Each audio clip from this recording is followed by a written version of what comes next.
Bueno, muy buenas noches para todos ustedes. Bienvenidos a una sesión más de riesgos. En el día de hoy vamos a hablar un poco acerca de uno de los temas que algunos de ustedes nos propusieron como temas que les gustaría comenzar a tratar en nuestras sesiones. Básicamente vamos a hacer una charla muy corta sobre el análisis técnico y, digamos, comparar un poco las ventajas y desventajas que tiene el análisis técnico frente al análisis fundamental a la hora de tomar decisiones de inversión en los diferentes mercados financieros, bien sea de acciones, de bonos o de cualquier otro activo financiero que se pueda transar en el mercado.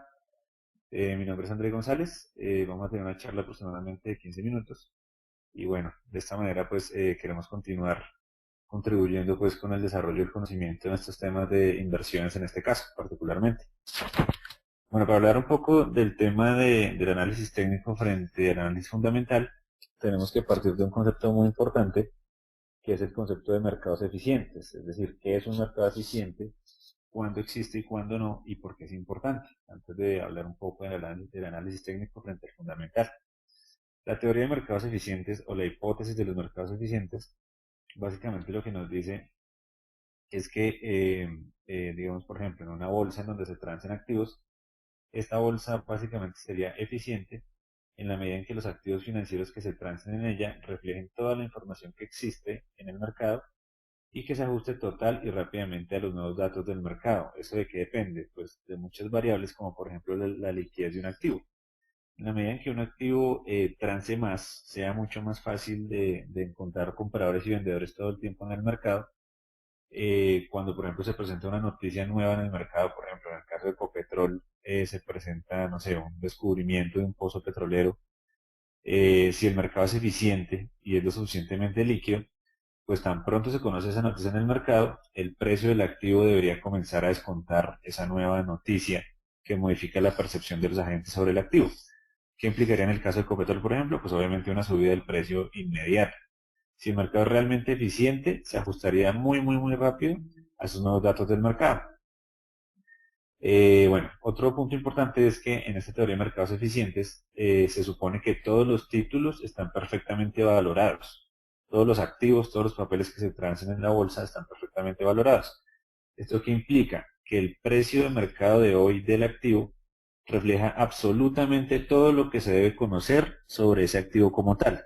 Es decir, el precio de mercado del bien es equivalente al precio justo, al precio teórico que debería tener. Este pues es un supuesto bastante fuerte, porque en la mayoría de mercados se habla en términos generales que los activos en muchos casos pueden tender hacia su precio teórico, pero en muy pocas ocasiones uno puede decir en términos generales que un activo se encuentra en su precio justo. Normalmente los agentes del mercado se inclinan porque un activo está subvalorado o sobrevalorado. La teoría de mercados eficientes supone que nunca pasa eso, entonces es bastante discutible.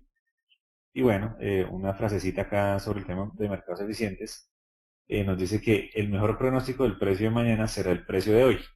Esto parte básicamente de la teoría del paseo aleatorio y es la base para construir una teoría bien interesante que son las martingala. En temas estadísticos pues, son muy importantes.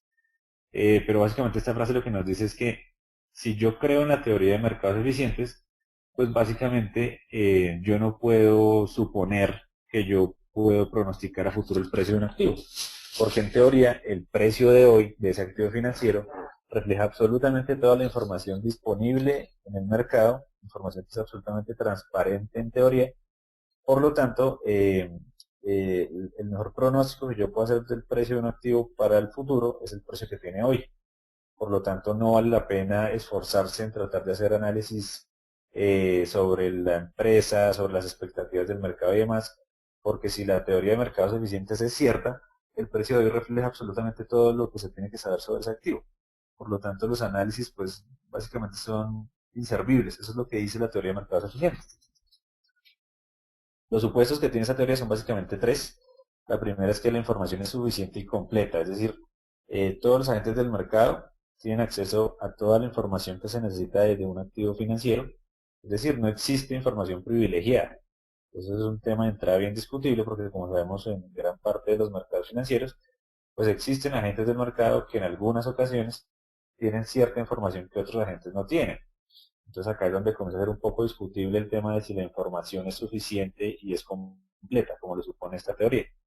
El segundo punto, el segundo supuesto, es que los costos transaccionales son bajos, así como los costos de información. Es decir, eh, la información del mercado está abierta a todo el mundo y básicamente el costo de obtener o de conocer la información de un activo financiero tiende a cero.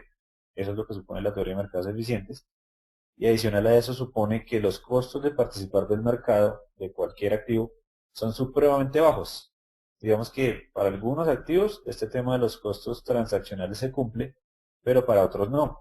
Para otros, digamos en algunos casos, los costos de participar del mercado pues son altos, en la medida en que yo obviamente tengo que pagar una comisión por tratar de, pues por comprar o vender un activo.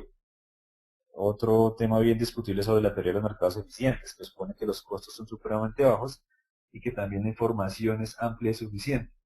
Y el tercer elemento que supone es que el valor presente neto de los activos, es decir, el valor que tiene un activo descontando todos los flujos futuros de caja, es equivalente al precio de mercado. Esto va un poco en línea con lo que hablábamos al comienzo, donde comentábamos que esta teoría de los mercados eficientes supone que el precio de mercado del activo hoy es equivalente a su valor intrínseco, es decir, al valor que debería tener ese activo si absolutamente todos los agentes del mercado tuvieran información completa, los costos transaccionales fueran bajos y también todos los agentes del mercado contaran con la misma experiencia y habilidades. Esto es otro tema que es bien discutible dentro de la teoría de los mercados eficientes. Dentro de la eficiencia del mercado, básicamente hay tres niveles de eficiencia. Está la eficiencia en el sentido débil, en sentido semifuerte y en sentido fuerte. En el sentido débil, básicamente lo que dice es que el precio de los activos refleja la historia, es decir, refleja el pasado. Esto supone que el precio de los activos no refleja las expectativas de los agentes. Eso es lo que supone la eficiencia en sentido débil. En sentido semifuerte, básicamente lo que dice es que el precio de los activos incluye la información tanto histórica, es decir, la que ya es conocida solamente mirando el precio del activo, sino que también refleja la información pública disponible.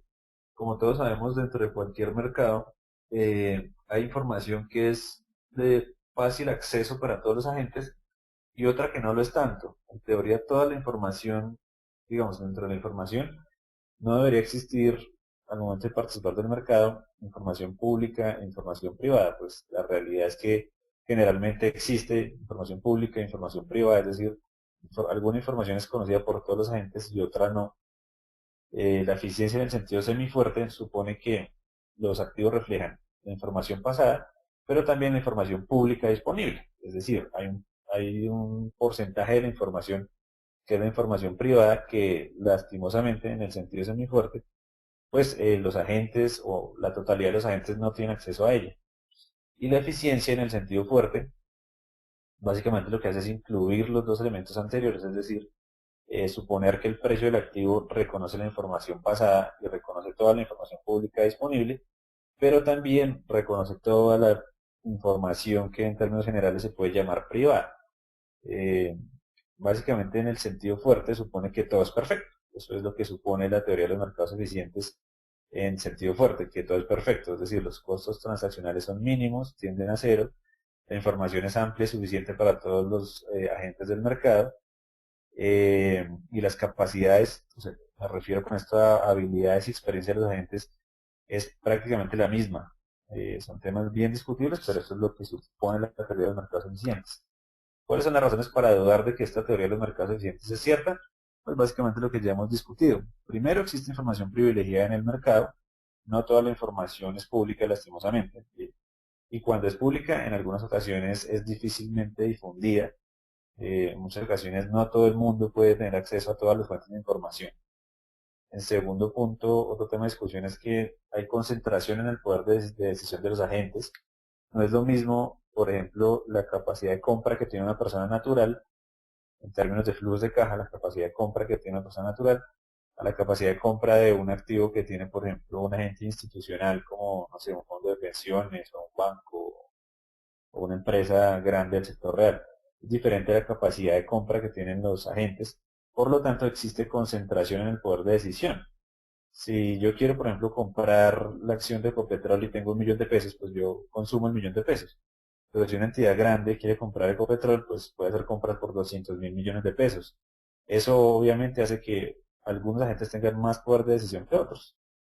Y en tercer punto, las habilidades y el conocimiento del mercado no son equivalentes o no son, digamos, no se presentan de forma igualitaria para todos los agentes. Hay agentes que tienen mucha más experiencia en el mercado que otros. Entonces, básicamente esas son las tres razones por las cuales uno debería dudar en términos generales de la eficiencia de los mercados. Hay algunos teóricos que defienden esta teoría de los mercados eficientes y dicen que por definición todos los mercados en donde se transan activos financieros gozan de eficiencia. Eh, para algunas personas, por ejemplo, los que están interesados en análisis técnico y fundamental, pues este tema es bien discutible. ¿Por qué hablar de la teoría de los mercados eficientes? Básicamente por lo que mencionamos acá. La pregunta es, ¿usted duda de la validez de la hipótesis de los mercados eficientes?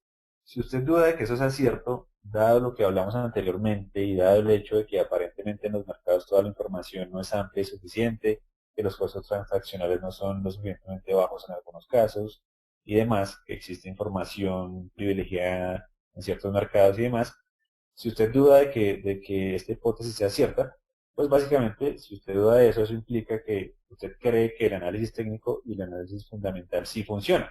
Es decir, que vale la pena desgastarse en analizar el comportamiento histórico de un activo financiero para tratar de encontrar patrones, tendencias, que vale la pena analizar en términos estructurales el comportamiento de una empresa que cotiza en bolsa para tratar de buscar su valor futuro.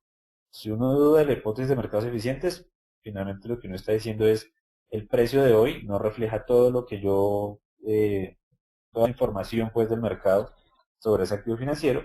Por lo tanto, yo podría utilizar el análisis técnico o el análisis fundamental para tratar de acercarme o tratar de pronosticar qué podría pasar hacia adelante con el activo. Si no, es decir, si yo creo firmemente en la teoría de los mercados eficientes, pues no hay nada que hacer y no vale la pena hacer análisis técnico ni análisis fundamental, porque en teoría el mejor pronóstico del precio de mañana será el precio de hoy, no puedo hacer nada más. Entonces, bueno, ya queda decisión de ustedes si creen, si dudan o no dudan de la hipótesis de mercados eficientes. Personalmente yo sí dudo de la hipótesis, por lo tanto yo creo personalmente que el análisis técnico y el análisis fundamental sí brinda herramientas útiles a la hora de tratar de calcular el precio futuro de un activo. Bueno, ahora para aquellos que sí dudan de la hipótesis de mercados eficientes, definamos qué es el análisis técnico. Básicamente son herramientas matemáticas y estadísticas, algunos indicadores muy sencillos de elaborar que vamos a desarrollar con el pasar de nuestras sesiones, que básicamente lo que hacen es generar señales de compra y de venta en los activos financieros. Es decir, me tratan de decir a mí cuándo vale la pena comprar un activo o cuándo vale la pena venderlo, según sean las expectativas o lo que esos indicadores a mí me digan. Vale la pena resaltar lo que está acá en negrilla, y es que básicamente esos intentos por generar señales alcistas o bajistas de un activo financiero básicamente no se pueden garantizar. Eh, Estas señales obviamente buscan anticiparse al comportamiento del activo, pero finalmente esto no es una verdad absoluta, son simplemente herramientas, y es bueno que lo tengan muy claro. Son solamente herramientas que nos ayudan a tener indicios sobre el posible comportamiento que puede tener un activo, sin que estos indicios sean absolutamente ciertos, ¿no? Eso es muy importante. Esto no es una verdad absoluta. Si lo fuera así, todo el mundo que utiliza análisis técnico sería millonario, y eso no funciona de esa manera. Simplemente son herramientas útiles a la hora de tratar de analizar qué puede pasar con un activo. ¿Y qué es el análisis fundamental? Pues el análisis fundamental se ocupa básicamente de la información pública disponible en términos estructurales. Aquí está la primera diferencia. El análisis técnico no analiza en términos estructurales los activos, el análisis fundamental sí lo hace. ¿Y qué supone análisis estructural? Básicamente, por ejemplo, en el caso de las empresas que cotizan en bolsa, supone analizar los resultados financieros de las entidades, el comportamiento de las utilidades que han tenido, las expectativas en los proyectos de inversión que están desarrollando, cuáles son los productos con los que cuenta la empresa y qué potencial tienen esos productos hacia el futuro, cuáles son los principales competidores que tiene esa empresa y qué tanto poder de mercado digamos participación dentro de la torta del mercado tiene esa entidad. Bueno, todo ese tipo de análisis más macro, por llamarlo de alguna forma, son los que hacen parte del análisis fundamental. También, por ejemplo, en análisis fundamental se tiene en cuenta el comportamiento de las variables macroeconómicas, por ejemplo, qué va a pasar con el Producto Interno Bruto y si en caso de que haya una senda alcista del Producto Interno Bruto, eh, la pregunta es si ese activo que yo estoy analizando es cíclico o es anticíclico, es decir, se mueve básicamente con el comportamiento positivo de la economía o no. Ese tipo de cosas pues se analizan en términos fundamentales, así como los flujos de caja, es decir, qué espero yo que suceda en términos monetarios con la generación de dinero de una empresa hacia adelante, partiendo de qué, partiendo de una serie de supuestos que implica, por ejemplo, tener en cuenta las razones financieras, qué espero yo de ingresos, qué espero yo que pase con los costos pues de la razón social de la entidad, qué espero yo que pasen con los proyectos de inversión a futuro. Bueno, básicamente con eso se generan ejercicios que buscan calcular el valor intrínseco, que es lo que nombrábamos acá. ¿Qué es el valor intrínseco? Pues lo que ya les comentaba, el precio justo de un activo considerando toda la información relevante, es decir, el precio teórico que debería tener una, por ejemplo, una acción que transa en el mercado, cuando uno supone que qué va a pasar con los ingresos a futuro, qué va a pasar con los costos a futuro, qué va a pasar con los proyectos de inversión, qué va a pasar con los competidores principales, qué va a pasar con la economía. Bueno, partiendo de todos esos supuestos, yo hago un ejercicio, un modelo pues, financiero, donde yo trato de calcular cuáles serían esos flujos esperados de caja, los traigo a valor presente con una tasa de interés de descuento y cuando los traigo a valor presente divido ese resultado entre el total de las acciones que están en circulación y eso me dirá a mí teóricamente cuál debería ser el valor intrínseco o el valor justo de ese activo. Comparemos entonces un poquito, a grandes rasgos, qué tiene el análisis técnico frente al fundamental. El objetivo del análisis técnico es identificar tendencias, es decir, alcistas, bajistas o laterales, y también patrones. Patrones, digamos, que se pueden repetir en el comportamiento de un activo, básicamente ¿para qué? Para tomar posiciones. Mientras tanto, el análisis fundamental busca calcular el valor intrínseco, es decir, el valor fundamental, el valor estructural que debería tener un activo financiero. Insumos. El análisis técnico principalmente utiliza la información del pasado, de los precios de un activo, para tratar de hacer algunos cálculos de lo que podría pasar hacia adelante. El análisis fundamental no. El análisis fundamental no utiliza el precio, lo que utiliza realmente es el flujo de caja esperado que puede tener la entidad que yo estoy analizando, descontado por una tasa de interés para mirar cuáles serían los beneficios de la empresa, básicamente. Otro, digamos, otro factor bien diferente en cada uno de los tipos de análisis. Horizonte usual de análisis, normalmente el análisis técnico se utiliza para el corto plazo, es decir, cuando yo tomo decisiones de inversión de, no sé, de un día, de una semana, de 15 días, usualmente se utiliza para análisis de corto plazo. También se puede utilizar para análisis de mediano y largo plazo, pero no es muy común. Generalmente es para corto plazo. Y en el caso del análisis fundamental, pues generalmente se utiliza para el mediano y largo plazo. Esto es lo que hacen las áreas de análisis económico de las entidades financieras, donde tratan de pronosticar cuál sería el valor intrínseco de una empresa que cotiza en bolsa, obviamente hacia final de año, en los próximos 2 años, es decir, en el mediano y en el largo plazo.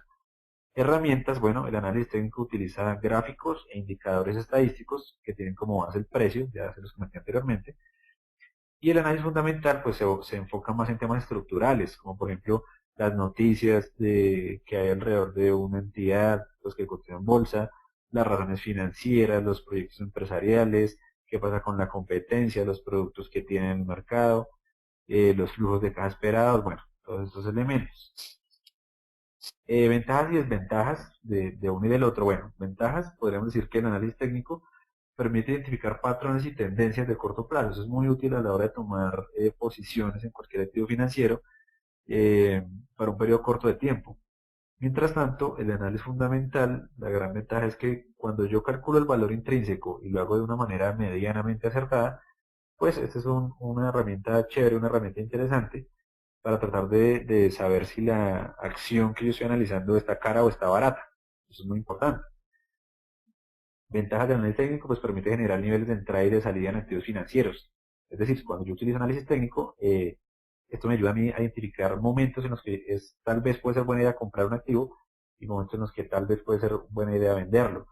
El análisis fundamental no me brinda eso. Entonces es una ventaja del análisis técnico. ¿Qué sí me brinda el análisis fundamental? Básicamente una evaluación del activo en términos de sus características estructurales, es decir, analiza el sector económico, la competencia y demás, cosa que no hace el análisis técnico. Otra ventaja del técnico es que es útil usualmente en acciones de corto plazo, ya lo nombramos, mientras que el fundamental es un poco más útil en análisis de mediano y largo plazo. Y en cuanto a las ventajas, pues bueno, podemos decir, por ejemplo, que en ambos casos, tanto en el técnico como en el fundamental, aplica el hecho de que en ningún caso están garantizados los resultados. Son simplemente herramientas, y es muy importante que ustedes lo vean así, son simplemente herramientas de análisis para toma de decisiones, nada más, pero no son una verdad absoluta, es importante que lo tengan en cuenta. Otra desventaja es que ninguno de los dos funciona bajo la hipótesis de mercados eficientes, es decir, si yo supongo que los precios reflejan todo lo que tienen que reflejar, pues no hay nada que hacer. Yo no vale la pena esforzarme en analizar técnicamente ni fundamentalmente un activo que transa en bolsa. Esa es una desventaja. Otra desventaja es que, por ejemplo, no permite anticiparse a información inesperada que afecte el precio. Por ejemplo, no sé si a mí si yo hago un ejercicio de análisis técnico y me da que yo debería vender Ecopetrol hoy, y yo efectivamente vendo las acciones que tengo, pues puede suceder que a los 10 minutos que yo vendo, sale una noticia de un nuevo pozo petrolero que encontraron y la acción se dispara obviamente hacia arriba. Y eso hace pues que el análisis técnico que yo hice pues no valió la pena. Lo mismo pasa con el análisis fundamental. El análisis fundamental recoge la información disponible, pero obviamente uno no está exento de que se presente una noticia nueva en el mercado que cambie la dirección o por lo menos la expectativa de los agentes sobre el activo. Entonces ninguna de las dos herramientas pues puede anticiparse a la información, eso es imposible.